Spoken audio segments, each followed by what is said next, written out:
ఒక వ్యాపారవేత్త యొక్క ప్రయాణంలో అత్యంత ముఖ్యమైనది తనపై తన నమ్మకం మరియు ఆ నమ్మకాన్ని వాస్తవంగా మార్చగల సామర్థ్యం. రాత్రికి రాత్రే విజయాలు రావని గుర్తుంచుకో. అంకిత భావంతో ఏకాగ్రతతో ఉండు. కృషికి ప్రత్యామ్నాయం ఇంకొకటి లేదు. ప్రతి ఒక్కరికి సమాన అవకాశాలు ఉన్నాయి. అంతేకాదు, ఇది ప్రతిదానికి వర్తిస్తుందని నా భావన. ముఖ్యంగా ఎవరైతే విజయవంతమయ్యారో, ఎవరైతే మార్పు తెచ్చే పనులు చేయబోతారో వారి గురించే మాట్లాడుకోబోతారు. మన లక్ష్యాలను సాధించడం ముఖ్యం, కానీ దానివల్ల ఎవ్వరికీ నష్టం జరగకూడదు. మన ప్రాథమిక విశ్వాసం ఏమిటంటే మనకు ఎదుగుదల అనేది ఒక జీవన విధానం మరియు మనం అన్ని సమయాల్లో ఎదగాలి. సూర్యుడి నుండి వచ్చే శక్తిని ఇప్పుడు ఉపయోగించుకోవచ్చు అని మనందరికీ తెలుసు. దాన్ని ఉపయోగించుకోవడానికి మనం దానిని తెలివిగా మార్చుకోవాలి. సంబంధాలు మరియు నమ్మకం, ఇది జీవితానికి పునాది. 35 ఏళ్లకి నీ దగ్గర ₹1,00,00,000 ఉంటే నువ్వు 90% మంది కంటే పైన ఉన్నట్టు. కానీ అప్పుడు కూడా నీ పైన 10 మంది ఉంటారు. నా వ్యక్తిగతంగా డబ్బు చేయగలిగేది చాలా తక్కువ అని నేను భావిస్తాను. ఇది నేను అనుభవంతో చెప్తున్నాను. 1 బిలియన్ మందిని నేను 1 బిలియన్ సంభావ్య వినియోగదారులుగా చూస్తాను.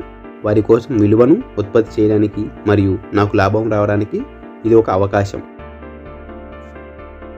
నా నిమగ్నత, సాంకేతికత మరియు అది మానవ జీవితాన్ని ఎలా మెరుగుపరుస్తుందనేదే నా దృష్టిలో గత 300 ఏళ్లలో మనం చూసినది కేవలం ఒక ట్రైలర్ మాత్రమే. మనం ఇంటర్నెట్ మరియు సాంకేతిక పరిజ్ఞానాన్ని ఉపయోగించి మహాత్మా గాంధీ యొక్క స్వలంబన స్వప్నాన్ని సాధించవచ్చు. మానవ అభివృద్ధికి మొబైల్ ఇంటర్నెట్టే ఈ శతాబ్దపు ఏకైక అత్యంత నిర్వచించే సాంకేతికత.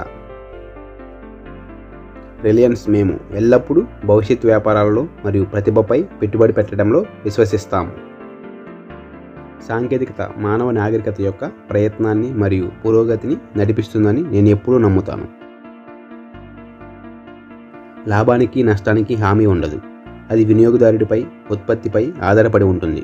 ఇది వ్యాపారస్తులు తీసుకునే రిస్క్. ఎదుగుదల అనేది ఒక జీవన విధానం. అది అన్ని సమయాల్లోనూ జరగాలనేదే మా ప్రాథమిక విశ్వాసం. ఎలా పనిచేయాలో తెలిసి తగిన సాధనలు ఉన్నవాడికి అన్ని సమయాలు మంచి సమయాలే. నీ సంగీతానికి నువ్వే ఆడు. జీవితంలో కొన్ని రిస్క్ తీసుకో, ఎందుకంటే చరిత్ర గతిని మార్చేది తరచుగా రిస్క్ తీసుకునే వ్యక్తే. నువ్వు ఒంటరి అయినప్పుడే నీ నిజమైన సామర్థ్యాన్ని కనుగొంటావని నా ఊహ. ఎంటర్ప్రైనర్స్ డిక్షనరీలో ఆశయం ఉండకూడదని నేను అనుకోను, కానీ మన ఆశయం వాస్తవికంగా ఉండాలి. మీరు ప్రతిదీ చేయలేరని మీరు గ్రహించాలి.